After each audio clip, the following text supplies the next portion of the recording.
Hello students, कैसे हैं आप सब। मैं कविता आईसीटी वर्चुअल क्लासेस में आपका स्वागत करती हूं और उम्मीद करती हूं आप सभी अच्छे होंगे और स्वस्थ होंगे। तो क्लास हम कंटिन्यू करेंगे chapter number 11 that is biotechnology principle and process, जिसमें हमने प्रीवियस लेक्चर में देखा था वेक्टरलेस जीन ट्रांसफ़र। इसमें हमने देखा था कि बिना वेक्टर के हम जीन को कैसे ट्रांसफ़र कर रहे थे। इससे पहले हमने क्या किया था, जब भी हमने जीन को ट्रांसफ़र किया था एक इंडिविजुअल से दूसरे इंडिविजुअल में, तो हमने वहाँ पे कहीं पे वेक्टर का यूज़ किया था, कहीं पे हमने रेट्रोवायरस का यूज़ किया था। इन शॉर्ट हमने क्या किया था, यहाँ पे किसी साधन का यूज़ किया था जीन को ट्रांसफ़र करने के लिए। तो उसके बाद हम पढ़ रहे थे कि हम किस प्रकार से बिना किसी साधन के जीन को एक इंडिविजुअल से यानी एक जीव से दूसरे जीव में डाल सकते हैं, जिसमें हमने दो जो टेक्निक थी उसके बारे में पढ़ा था। हमारे पास टोटल 4 टेक्निक्स यहाँ पे आती हैं, जिसमें से हमने 2 को पढ़ लिया था। जो बाकी 2 टेक्निक है उसे हम आज पढ़ेंगे, उससे पहले एक क्विक रिवीजन कर लेंगे। तो आइए चलते हैं स्मार्ट बोर्ड की तरफ। तो क्लास कल हमने बात की थी वेक्टरलेस जीन ट्रांसफ़र की, जिसमें हमने कहा था अब हम वेक्टर का यूज़ नहीं कर रहे हैं किसी भी कोई भी जो जीन है उसके ट्रांसफ़र के लिए, जिसके लिए हमारे पास 4 यहाँ पे टेक्निक थी। सबसे पहला हमने कहा माइक्रो इंजेक्शन, जो हमने अभी नहीं पढ़ा है। इलेक्ट्रोपोरेशन को हमने पढ़ लिया है, क्या हुआ था इलेक्ट्रोपोरेशन में। जो थर्ड है कॉम्पिटेंसी एंड ट्रांसफॉर्मेशन, ये भी हमने पढ़ लिया है कि किस प्रकार से यहाँ पे हम जीन को ट्रांसफ़र कर रहे हैं। और लास्ट जो हमारे पास आता है वो है बायोलिस्टिक मेथड्स और जीन गन मेथड, जो हमने अभी नहीं पढ़ा है। ये 2 मेथड पढ़ने से पहले हम क्या करेंगे, हम एक बार रिवाइज कर लेंगे कि हमने इलेक्ट्रोपोरेशन और कॉम्पिटेंसी एंड ट्रांसफॉर्मेशन में क्या पढ़ा है। सबसे पहले हमने पढ़ा था इलेक्ट्रोपोरेशन में। तो मैंने आपको बताया था जैसे कि ये जो वर्ड है ये 2 शब्दों से मिलकर बना है, यानी कि इलेक्ट्रो और पोरेशन में। इलेक्ट्रो का मतलब क्या होता है, यहाँ पे इलेक्ट्रिक फील्ड से रिलेटेड है, और पोरेशन का मतलब है कि यहाँ पे पोर्स जनरेट हो रहे हैं, यहाँ यानी कि यहाँ पे छिद्रों का निर्माण हो रहा है। तो क्या होता है, यहाँ पे जो सेल है, सेल में क्या होता है इलेक्ट्रिक करंट जनरेट किया जाता है, यानी कि इलेक्ट्रिक शॉक उसे दिया जाता है।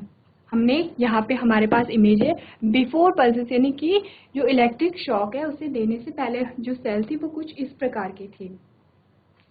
जब सेल को इलेक्ट्रिक शॉक दिया गया तो क्या हुआ, अब सेल में यहाँ पे आप यहाँ पे भी देखेंगे और यहाँ पे भी देखेंगे, यहाँ पे क्या हो रहे हैं, पोर्स जनरेट हो रहे हैं, यानी कि छिद्रों का यहाँ पे निर्माण हो गया था। तो हमने क्या किया था कि सेल को ऐसे मीडियम में डाला था जहाँ पे हमारा जो डिजायर्ड डीएनए था या पीस ऑफ डीएनए था या फिर जीन ऑफ इंटरेस्ट था, जो पीस हमें सेल के अंदर डालना है वो पीस भी उस मीडियम में होगा, ताकि उससे क्या होगा, जैसे ही यहाँ पे पोर्स बने आप देखेंगे यहाँ पे ये जो आपको दिख रहे हैं ये क्या है, पीस ऑफ डीएनए है। जैसे ही यहाँ पे पोर्स बने अब आप देखोगे कि इलेक्ट्रिक शॉक देने के बाद यहाँ पे जो सेल हमारे पास आई थी उसके अंदर क्या था, पीस ऑफ डीएनए चले गए थे। अब ऐसा नहीं होता है कि हर बार हम जितनी बार भी इस प्रोसेस को करेंगे जो पीस ऑफ डीएनए है वो अंदर चला ही जाएगा, यानी ऐसा नहीं है कि जितनी बार हम करेंगे उतनी बार ये होगा। हो सकता है कि जो पीस ऑफ डीएनए है वो अंदर ना जा पाए और पीस ऑफ डीएनए के अंदर जाने से पहले ही वहाँ पे क्या हो गए हैं, वहाँ पे पोर्स बंद हो गए हैं। ऐसा भी हो सकता है कि वहाँ पे क्या हुआ, वो जो पोर्स थे वहाँ से क्या हुआ, हमारा जो पीस ऑफ डीएनए है वो अंदर चला गया है। बहुत सिंपल है ये जो प्रोसेस है। जब इस प्रोसेस को परफॉर्म किया जाता है, यानी कि जब इसे लैब में कराया जाता है, तो ये बहुत कहते हैं बहुत सूक्ष्म स्तर पे हम करते हैं इसे, लेकिन पढ़ने में ईजी है। आप क्या कर सकते हो, नाम से ही पता लगा सकते हो कि इस प्रोसेस में क्या हो रहा है। तो यहाँ तक की बात हमने कर ली थी। नेक्स्ट हमारे पास आया था कॉम्पिटेंसी एंड ट्रांसफॉर्मेशन।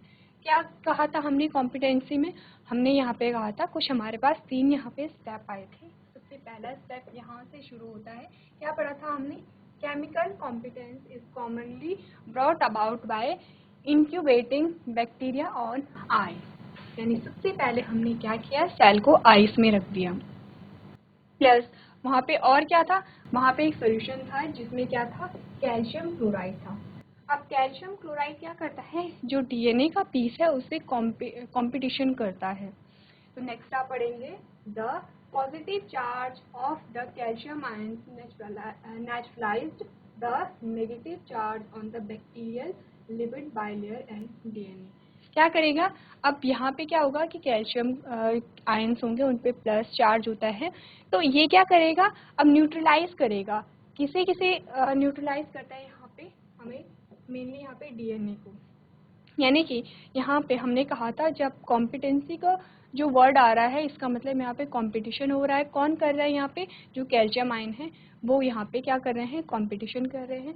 नेक्स्ट हमने कहा कि नेक्स्ट क्या होता है, जो बैक्टीरियल सेल होती है, जो बैक्टीरियल सेल होती है, अब उसे हीट शॉक दिया जाता है। आप दोनों को मिक्स नहीं करेंगे, इलेक्ट्रिक शॉक अलग है। वहाँ पे क्या होता है कि इलेक्ट्रिसिटी के द्वारा वहाँ पे शॉक दिया जा रहा है। हीट शॉक में क्या होगा, यहाँ पे टेम्परेचर यहाँ पे प्रोवाइड किया जाएगा। तो कितना टेम्परेचर होता है, हमने कल बात की थी, यहाँ पे 42 डिग्री सेल्सियस होता है, यानी 42 डिग्री सेल्सियस यहाँ पे दिया जाएगा। अब क्या होता है यहाँ पे, सबसे पहले हमने आइस में डाला, फिर हमने आइस से निकालकर 42 डिग्री सेल्सियस का शॉक दिया सेल को। जब सेल को शॉक दिया जाता है तो क्या होता है, वहाँ पे पोर्स बन जाते हैं। इससे पहले एक और प्रोसेस होती है, जब जो सेल है, सेल को जब आइस में डाला जाता है, वहाँ पे क्या है, कैल्शियम क्लोराइड है, तो वहाँ पे कैल्शियम के आयन भी प्रेजेंट होंगे। तो क्या होता है, कैल्शियम आयन, जो कैल्शियम का जो आयन है, जब वो कॉम्पिटेंस करता है तो जो डीएनए का जो सेगमेंट है, तो वो क्या करता है, सेल के ऊपर चिपक जाता है। यानी कि ये एक सेल है और यहाँ पे कैल्शियम आयन है, प्लस यहाँ पे क्या है, डीएनए है। ये एक डीएनए का क्या है, थ्रेड है, ये डीएनए है। अब हमने कहा जब इसे आइस में रखा गया तो क्या हुआ, ये जो डीएनए था वो सेल में अटैच हो गया। इस प्रकार से यहाँ पे क्या हो गया, सेल पे अटैच हो गया। अब यहाँ पे क्या होगा, इलेक्ट्रिक शॉक दिया, हीट शॉक, यहाँ पे क्या होगा, हीट शॉक दिया जाएगा। हीट शॉक देके क्या होगा, यहाँ पे फिर से वही काम होगा जब हम इलेक्ट्रिक शॉक दे रहे थे, यानी पोर्स यहाँ पे जनरेट हो जाएंगे, और जो यहाँ पे ये जो डीएनए का सेगमेंट यहाँ पे चिपका था, अब इन्हीं पोर्स के द्वारा ये अंदर यहाँ पे इंसर्ट हो जाएगा। अब यहाँ तक हमारा जो पीस ऑफ डीएनए है वो तो अंदर चला गया है। अब एक और लास्ट और प्रोसेस होती है। अब इस सेल को फिर से कहाँ रखा जाता है, आइस में रखा जाता है। आइस में क्यों रखा जाता है, ताकि ये जो पोर्स यहाँ पे बने हैं, ये जो छिद्र यहाँ पे बने हैं, वो क्या हो जाएंगे, यहाँ पे क्लोज हो जाएंगे। तो ये क्या था, कॉम्पिटेंसी एंड ट्रांसफॉर्मेशन। चलिए इसके बाद जो नेक्स्ट हमारे पास स्टेप आता है वो है माइक्रो इंजेक्शन। तो इसके बाद जो थर्ड हमारे पास स्टेप आता है वो है माइक्रो इंजेक्शन।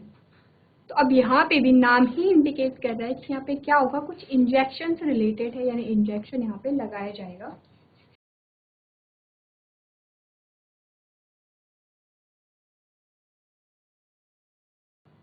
तो यहाँ पे क्या है, हमारे पास सबसे पहले हम इमेज को देखते हैं। सबसे पहले आपने क्या देखना है, आपने देखना है ये जो आपको दिखाया जा रहा है ये क्या है, सेल है। ये वही सेल है जिसके अंदर हमें क्या करना है, अपना पीस ऑफ डीएनए डालना है। अब ये जो आपको ये दिखाई दे रहा है ये है होल्डिंग पिपेट, यानी कि ये क्या करेगा, ये सेल को होल्ड करके रखता है, यानी पकड़ के रखता है। क्यों पकड़ के रखेगा, ताकि जब इंजेक्शन डाल रहे हो तो जो पीस ऑफ डीएनए है वो सीधे न्यूक्लियस में जाके वहाँ पे न्यूक्लियस में एंटर करे, यानी कि जहाँ पे जो जेनेटिक मटेरियल है वहाँ पे सीधे एंटर करे। तो यहाँ पे क्या होगा, ये बाहर हमारा साइटोप्लाज्म है, ये अंदर क्या है, न्यूक्लियस है। और ये क्या है, इंजेक्शन के थ्रू यहाँ पे क्या हो रहा है, हमारा पीस ऑफ डीएनए अंदर हम इसे इंसर्ट कर रहे हैं। तो क्या होता है यहाँ पे, ये जो प्रोसेस होती है बहुत सूक्ष्म लेवल पे होती है। जैसे कि मैं हर एक प्रोसेस में कह रही हूँ कि जितनी इजीली हम इसे पढ़ रहे हैं उतना इजी नहीं होता है। क्या किया जाता है, पहले पहले पीस ऑफ डीएनए को आपने पिपेट देखी होगी, तो पिपेट पे आपको वहाँ पे कुछ लिखा भी होता है, यानी अमाउंट वहाँ पे लिखा होता है, 1 ml 2 ml जो भी वहाँ पे होता है। तो हम क्या करते हैं, पिपेट से हम सर्व करते हैं, जो हमारा पीस ऑफ डीएनए हुआ उसे पहले हम सर्व करेंगे। उसके बाद हम क्या करेंगे, इस इंजेक्शन के थ्रू फिर हम उसे क्या करेंगे, हल्का सा फूंक मारेंगे, ताकि ये जो पीस ऑफ यहाँ पे ये जो पीस ऑफ डीएनए है ये सीधे यहाँ आ जाए। अब आप आइडिया लगा सकते हैं कि ये जो प्रोसेस है ये ऐसा नहीं है कि हर बार ये जो हमें रिजल्ट मिल जाए। यानी कि जो हमारा पीस ऑफ डीएनए है वो यहाँ पे अंदर चला ही जाए। तो माइक्रो इंजेक्शन में हम क्या पढ़ेंगे, आप देखेंगे micro injection is a method that allow DNA to literally be directly injected into the nucleus of the cell. यहाँ पे क्या होती है कि जो यहाँ पे जो हम पीस ऑफ डीएनए डाल रहे हैं हम उसे सीधे कहाँ पे डालेंगे, न्यूक्लियस में डालेंगे।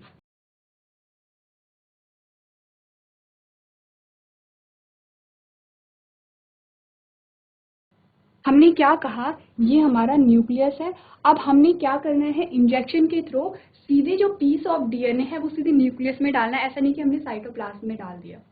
तो ये जो प्रोसेस होती है इसे हम क्या कहते हैं, माइक्रो इंजेक्शन कहते हैं। माइक्रो वर्ड यहाँ पे क्यों यूज हो रहा है, क्योंकि ये जो प्रोसेस हो रही है, ये जो टेक्निक है, हम उसे, ये जो सारी जो प्रोसेस हो रही है पूरी सूक्ष्मदर्शी के नीचे हो रही है, सूक्ष्मदर्शी की हेल्प से हो रही है। ऐसा नहीं है कि हम नॉर्मली सेल को पकड़ रहे हैं। अब ये जो होल्डिंग पिपेट है ये आपको बहुत बड़ी दिखाई दे रही होंगी, इतनी बड़ी नहीं होती हैं, बहुत छोटी होती हैं और हमें बहुत केयरफुली सेल को वहाँ पे इस पिपेट से पकड़ना होता है, होल्ड करना होता है। ऐसा ना हो कि हमने इतनी हार्डली इसे पकड़ा कि जो सेल थी वो रैप्चर हो गई, यानी कि सेल ही टूट गई। अब अगर सेल ही टूट गई है तो हमारा जो आगे का जो हमारी जो आगे की जो प्रोसेस है वो वैसे भी वहाँ पे क्या होगी, बंद हो जाएगी। तो क्या होता है, बहुत केयरफुली यहाँ पे क्या होता है, जो पिपेट से यहाँ पे सेल को पकड़ना पड़ता है और उसके बाद क्या होता है, यहाँ पे इस इंजेक्शन के थ्रू यहाँ पे जो पीस ऑफ डीएनए है उसे न्यूक्लियस के अंदर यहाँ पे डालना होता है। आपने क्या करना है, माइक्रो इंजेक्शन को आपने समझ लिया है। आप यहाँ पे डायग्राम भी नोट करेंगे क्योंकि जब भी आपके पास क्वेश्चन आता है अगर आप डायग्रामेटिक वे में उसे समझाते हैं तो वो ज़्यादा इफेक्टिव होता है।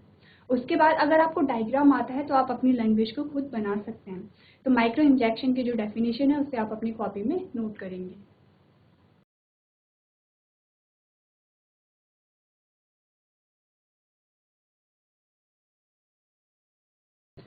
ओके, इसके बाद हमारे पास क्या आता है, हमारा लास्ट मेथड आता है, वो है बायोलिस्टिक मेथड्स और जीन गन मेथड। अब यहाँ पे जैसे कि यहाँ पे क्या है, गन का नाम यहाँ पे यूज हुआ है तो हम यहाँ पे क्या करेंगे, गन का यूज करेंगे। तो ऐसा नहीं है कि हम जो गन आप नॉर्मली जिसके बारे में आपने सुना होगा या देखा होगा वो गन यहाँ पे यूज़ नहीं होती है, लेकिन हम कुछ ऐसा इंस्ट्रूमेंट यूज़ करेंगे जिसकी फंक्शनिंग गन जैसी ही होती है, जैसे कि जीन गन। नाम क्या है, जीन गन। तो ये क्या करेगा, अब जो नॉर्मली जो गन होती है, गन से आप क्या करते हो, जैसे आपने बंदूक में गोली डाली तो आप क्या करते हो, गोली वहाँ से जो गन होती है वो गोली को थ्रो करती है। यहाँ से ये जो गन होगी वो क्या करेगी, जो जीन है या जो पीस ऑफ डीएनए है उसे वो क्या करेगी, थ्रो करेगी, यानी कि उसे बहुत फोर्स से उसे फेंकेगी। अब ऑब्वियस सी बात है कहाँ इसे फेंकना होगा, इसे सेल में ही फेंकना होगा। क्या पढ़ेंगे हम यहाँ पे इस मेथड में, आप पढ़ेंगे biolistic is the another method that is used commonly in plant cells. अब कहाँ पे इसका यूज होता है, कॉमनली इसे प्लांट सेल में यूज किया जाता है। माइक्रो पार्टिकल्स ऑफ गोल्ड और tungsten are mixed with DNA molecule. क्या होता है यहाँ पे गोल्ड और टंगस्टन के साथ डीएनए को मिक्स किया जाता है। ये कौन सा डीएनए मिक्स हो रहा है, जिसे हमने एक इंडिविजुअल से दूसरे इंडिविजुअल में डालना है। हम पढ़ क्या रहे हैं, आपको ये नहीं भूलना है कि हम यहाँ पे पढ़ क्या रहे हैं। बेसिकली हम क्या कर रहे हैं, हमने कहा ये एक ऑर्गेनिज्म है, ये इसका जेनेटिक मटेरियल है, ये दूसरा ऑर्गेनिज्म है, ये इसका जेनेटिक मटेरियल है, ये इसका जेनेटिक मटेरियल है। अब हमें करना क्या है, हमें इसका जो जेनेटिक मटेरियल है उसे यहाँ पे ट्रांसफ़र करना है। अब यहाँ पे फॉर एग्जांपल ये यहाँ पे ट्रांसफ़र हो गया है। अब हम क्या पढ़ रहे हैं, आपको ये याद रखना है कि हम पढ़ रहे हैं कि हम डायरेक्ट मेथड को पढ़ रहे हैं। डायरेक्ट मेथड का क्या मतलब होता है, विदाउट वेक्टर, यानी कि हम पढ़ रहे हैं किस प्रकार से हम इसका जो पीस ऑफ डीएनए है वो इसमें डाल सकते हैं बिना वेक्टर के। तो यही आपको यहाँ पे दिखाया गया है। हमने कहा कि जो छोटे छोटे पार्टिकल्स थे, या तो गोल्ड के पार्टिकल्स हो सकते हैं या टंगस्टन के पार्टिकल्स हो सकते हैं, उसके साथ हमने डीएनए के मॉलिक्यूल्स को यहाँ पे ऐड किया and then shoot at cells at a high velocity using a gene gun. क्या हो रहा है, अब जीन गन से हमने क्या किया, शूट किया बहुत हाई वेलोसिटी से, जिससे क्या हो, सीधे जो पीस ऑफ डीएनए है वो सेल के अंदर एंटर्ड हो जाए। अब यहाँ पे हमारे पास एक इमेज आती है, ये आप इमेज में देखेंगे। ये हमारे पास क्या है, ये जीन गन है और ये हमारे पास क्या है, सेल है। इस सेल के अंदर हमें क्या करना है, अपना पीस ऑफ डीएनए वहाँ पे डालना है। तो यहाँ पे आप देखेंगे plastic disc with DNA coated gold particles. अब यहाँ पे क्या हुआ, इसने यहाँ से शूट किया। अब जैसे इसने यहाँ से शूट किया, यहाँ पे ये जो पीस ऑफ डीएनए है वो सेल के अंदर यहाँ पे चले गए हैं। तो हमने यहाँ पे जितने भी मेथड पढ़े, हमने टोटल कितने मेथड की बात की थी, यहाँ पे हमने टोटल 4 मेथड पढ़े थे। और हर एक मेथड वहाँ पे क्या कर रहा है, सिर्फ नाम से ही हम पता लगा सकते हैं कि हर एक मेथड में क्या हो रहा है। जैसे कि अगर हम बात करें पहले मेथड की, जिसमें हमने इलेक्ट्रोपोरेशन के बारे में बताया था, ये भी पूरी डेफिनेशन सिर्फ इसकी हेडिंग में ही है। इलेक्ट्रोपोरेशन ही बता सकता है, बता रहा है कि यहाँ पे क्या हो रहा है। सेकेंड हमने बात की है कॉम्पिटेंसी एंड ट्रांसफॉर्मेशन की। यहाँ पे आपको क्या करना है, आपको 2-3 स्टेप यहाँ पे याद रखने हैं कि यहाँ पे क्या हो रहा है। साथ ही आपको ये याद रखना है कि यहाँ पे कॉम्पिटिशन कौन कर रहा है। थर्ड में हमारे पास क्या आया था, माइक्रो इंजेक्शन आया था। माइक्रो इंजेक्शन भी यहाँ पे दिखा रहा है कि यहाँ पे हम इंजेक्शन के थ्रू क्या कर रहे हैं, अपना पीस ऑफ डीएनए हम फॉरेन सेल में वहाँ पे डाल रहे हैं। और लास्ट जो हमारे पास प्रोसेस आई है वो है जीन गन मेथड, जिसमें ये क्या इंडिकेट कर रहा है कि यहाँ पे अब हम गन से क्या कर रहे हैं, पीस ऑफ डीएनए को शूट कर रहे हैं किसी दूसरी सेल के अंदर डालने के लिए। तो ये जो फोर्थ मेथड है इसे आप अपनी कॉपी में नोट करेंगे।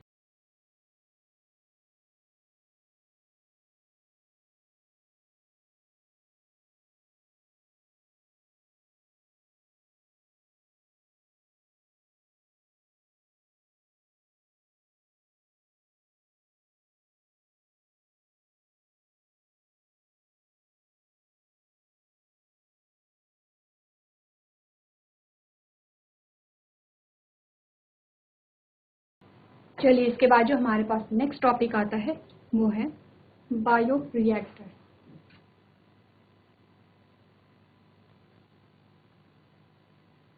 तो नेक्स्ट जो हमारे पास टॉपिक आता है वो है बायो रिएक्टर।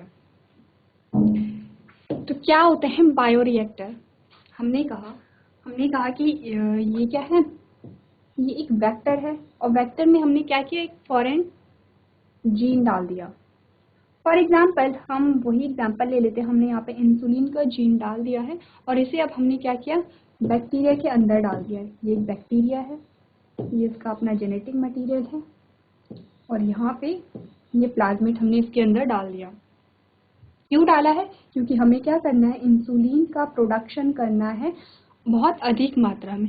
अब अगर हमें इंसुलिन का प्रोडक्शन करना है तो ऐसा तो नहीं है कि हम बैक्टीरिया को किसी भी छोटे से कंटेनर में कल्चर करा लें। हम क्या करेंगे, यहाँ पे बड़े बड़े यहाँ पे क्या लेंगे, वेसल्स लेंगे या फिर बड़े बड़े कंटेनर लेंगे, जहाँ पे अब हम इस बैक्टीरिया को क्या करेंगे, कल्चर करेंगे यानी कि उगाएंगे। हमें क्या करना है, अब जितनी इस बैक्टीरिया के क्या होंगी, जितनी इस बैक्टीरिया की कॉपी होंगी उतनी ही हमारे पास क्या होगा, ये जो इंसुलिन का जीन है उतनी ही हमारे पास इंसुलिन आएगा। तो इस बैक्टीरिया को हम जिस कंटेनर में कल्चर करते हैं, बहुत बड़े बड़े कंटेनर होते हैं, उसे हम क्या कहते हैं, बायोरिएक्टर कहते हैं। जैसे कि एक इमेज आपके पास यहाँ पे है बायो रिएक्टर की, उसे हम क्या कहेंगे, बायो रिएक्टर कहते हैं। कैसे होते हैं बायो रिएक्टर, सबसे पहले हम एक सिंपल सा डायग्राम देखते हैं कि बायो रिएक्टर कैसे होते हैं। उसके बाद हम इस डायग्राम पे आएंगे कि यहाँ पे क्या क्या चीज़ें हैं। हमने कहा ये एक बायो रिएक्टर है, ये बायो रिएक्टर है। अब हमने यहाँ पे क्या किया, हमने यहाँ पे बहुत सारे न्यूट्रिएंट डाल दिए। वो सारे ही न्यूट्रिएंट यानी कि पोषक तत्व यहाँ पे क्या होंगे, पोषक तत्व होंगे।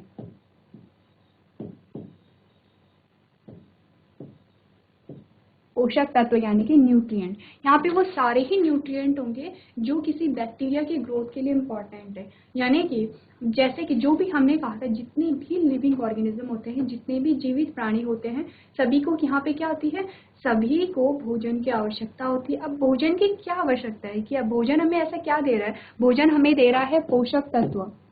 बेसिकली भोजन हमें क्या दे रहा है, पोषक तत्व दे रहा है। अब अगर हम ह्यूमन बींग्स की बात करें, मनुष्य की बात करें, क्या क्या पोषक तत्व हम प्राप्त करते हैं अपने भोजन से, हमने कहा कार्बोहाइड्रेट है, विटामिन है, फैट है। आप इसे बचपन से पढ़ते आ रहे हो, आप 6 क्लास से पढ़ते हुए आ रहे हो, ये जो पोषक तत्व है हम प्राप्त करते हैं। उसी प्रकार अगर हम बैक्टीरिया की बात करें तो बैक्टीरिया को भी कुछ पोषक तत्वों की आवश्यकता होती होगी।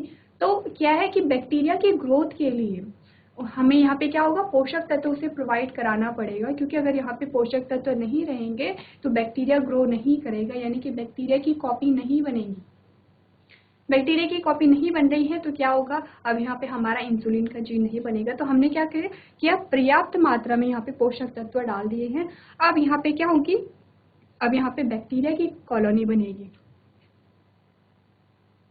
यहाँ पे बैक्टीरिया की पहले ये इतने बैक्टीरिया थे फॉर एग्जाम्पल, अब यहाँ पे क्या हुआ, इसकी और कॉलोनी बननी शुरू हो गई है। क्या हो गया, यहाँ पे पूरी कॉलोनी बननी शुरू हो गई है। अब यहाँ पे क्या होगा, जो ग्रोथ रेट है बैक्टीरिया का वो बढ़ता चला जाएगा। क्या होती है ग्रोथ रेट, यानी कि वृद्धि दर जिसे हम कहते हैं। क्या होता है ग्रोथ रेट, हम कहते हैं हम किसी टाइम के एस्पेक्ट में देखते हैं कि ग्रोथ रेट कितना है, यानी कि वृद्धि दर कितना है। फॉर एग्जाम्पल हमने कहा कि कोई एक बैक्टीरिया था, वो 20 सेकेंड में 2 बैक्टीरिया में डिवाइड हो गया है। क्या है यहाँ पे ग्रोथ रेट कि 20 सेकेंड में क्या हो रहा है कि 1 से 2 में डिवाइड हो गया है। ऐसे देखेंगे इसे, ये आपको समझ में आ गया होगा।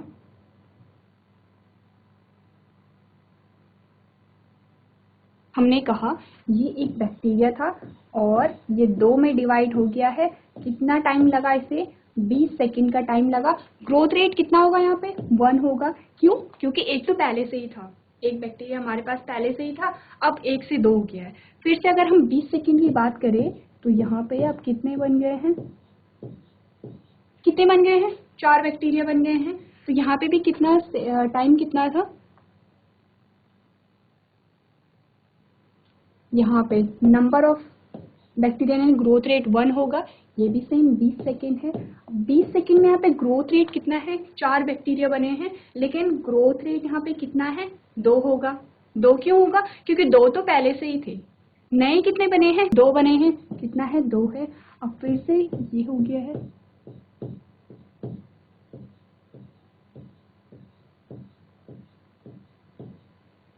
ये भी क्या है, टाइम कितना है, 20 सेकेंड है। अब यहाँ पे क्या हुआ, कितने बने, 1 2 3 4 5 6 7 8, कितने बने, 4 तो हमारे पास पहले से ही थे। नए कितने बने हैं, हमारे पास 4 बने हैं। ग्रोथ रेट कितना है, 4 है यहाँ पे। तो यहाँ पे इस प्रकार से हम देखते हैं कि ग्रोथ रेट कितना हो रहा है यहाँ पे।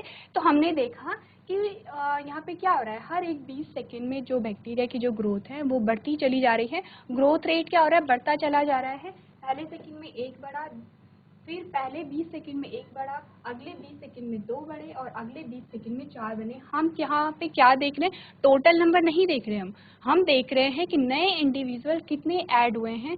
अगर हम देखें कि पहले 20 सेकेंड में 1 से 2 बने हैं तो यहाँ पे नया इंडिविजुअल कितना ऐड हुआ है, 1 ऐड हुआ है। यहाँ पे हम ये नहीं कहेंगे कि जो ग्रोथ रेट है यानी जो वृद्धि दर है वो 2 है। सेकेंड में हमने कहा कि 2 से कितने बने हैं, 4 बने हैं, लेकिन नए कितने ऐड हुए हैं, सिर्फ 2 ही ऐड हुए हैं। सेम वैसे ही हमने कहा 4 से 8 बने हैं। अब यहाँ पे बने तो 8 है लेकिन नए कितने ऐड हुए हैं, 4 ऐड हुए हैं। यही क्या है, ग्रोथ रेट है। तो यही क्या हो रहा है, बैक्टीरिया अपनी ग्रोथ रेट को बढ़ाते चले जाते हैं। तो ये तो बात थी ग्रोथ रेट की। अब फिर से आप क्या करेंगे, बायोरिएक्टर का फिर से आप डायग्राम देखेंगे। हमने कहा हमने यहाँ पे न्यूट्रिएंट यहाँ पे रख दिए हैं। अब यहाँ पे बैक्टीरिया ने ग्रोथ की और यहाँ पे क्या कर दी, अपनी कॉलोनी बना दी। अब क्या होगा, अब बैक्टीरिया जैसे जैसे ग्रोथ करेंगे, जैसे जैसे क्या करेंगे, फूड को कंज्यूम करेंगे, वैसे वैसे यहाँ पे क्या होगा, वेस्ट मटेरियल भी निकलेगा। ये तो ऑब्वियस सी बात है कि जो भी इंसान फूड को लेता है उसका वेस्ट मटेरियल भी बनेगा। तो क्या होता है, अब इस कॉलोनी को हमें क्या करना होता है, डिस्ट्रीब्यूट करना होता है। जैसे कि आप यहाँ पे क्या देखेंगे, यहाँ पे जो डायग्राम है उसमें आप बहुत सारे पार्ट्स देख रहे हो। तो ये पार्ट्स किस लिए होते हैं, ताकि यहाँ पे क्या हो, ताकि यहाँ पे ये जो कॉलोनी बनी है बैक्टीरिया की वो क्या हो, डिस्ट्रीब्यूट हो जाए। तो यहाँ पे क्या होता है, अब हम जो डायग्राम है उसी के माध्यम से समझते हैं कि क्या यहाँ पे हो रहा है। उससे पहले हम बायोरिएक्टर की डेफिनेशन को पढ़ लेते हैं।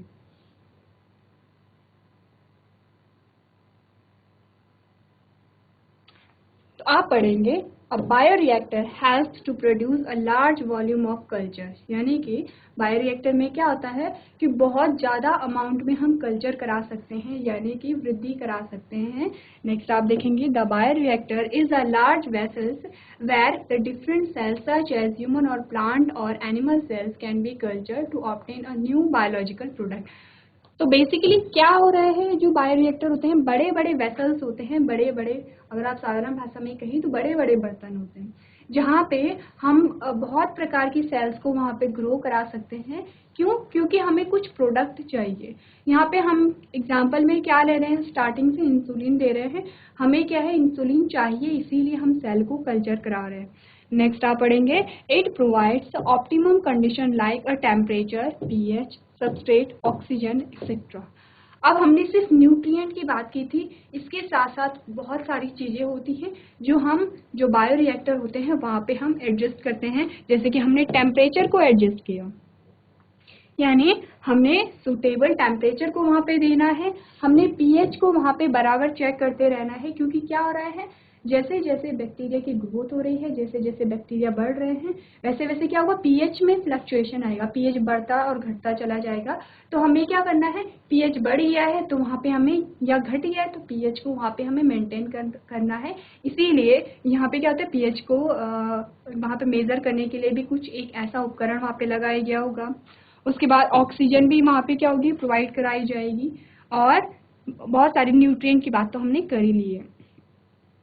नेक्स्ट आप देखेंगे the culturing of cells producing a desired product, यानी कि ये हम जानते हैं कि हम क्यों कल्चर करा रहे हैं, ताकि हमें अपना प्रोडक्ट यहाँ पे मिल सके। तो ये बातें बायोरिएक्टर की, तो आप इस डेफिनेशन को अपनी कॉपी में नोट करेंगे।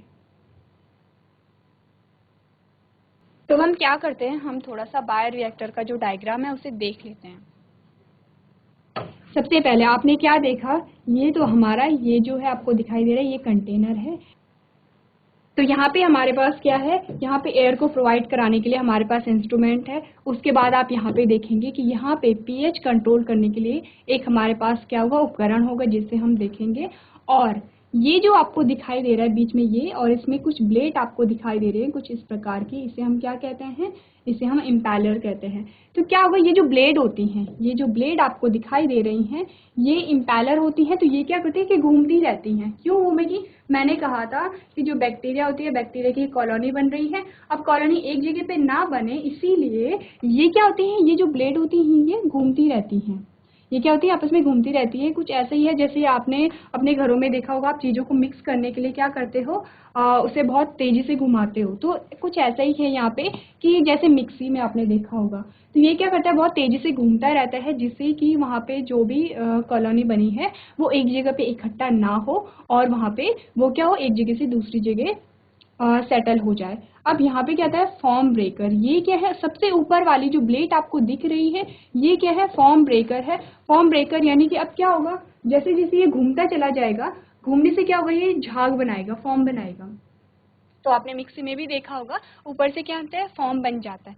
तो फॉर्म ना बने, क्योंकि फॉर्म अगर यहाँ पे बनेगा तो वहाँ पे क्या होगा, फिर हवा को आर पार होने में प्रॉब्लम होगी।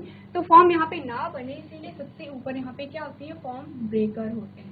तो ये तो क्या था, ये बायोरिएक्टर का एक डायग्राम था, जो कि आपको बनाना आना चाहिए, क्योंकि बायोरिएक्टर का अलग से सेपरेट करके आपके पास टॉपिक है और आपको इमेजेस में भी दिखाया गया है।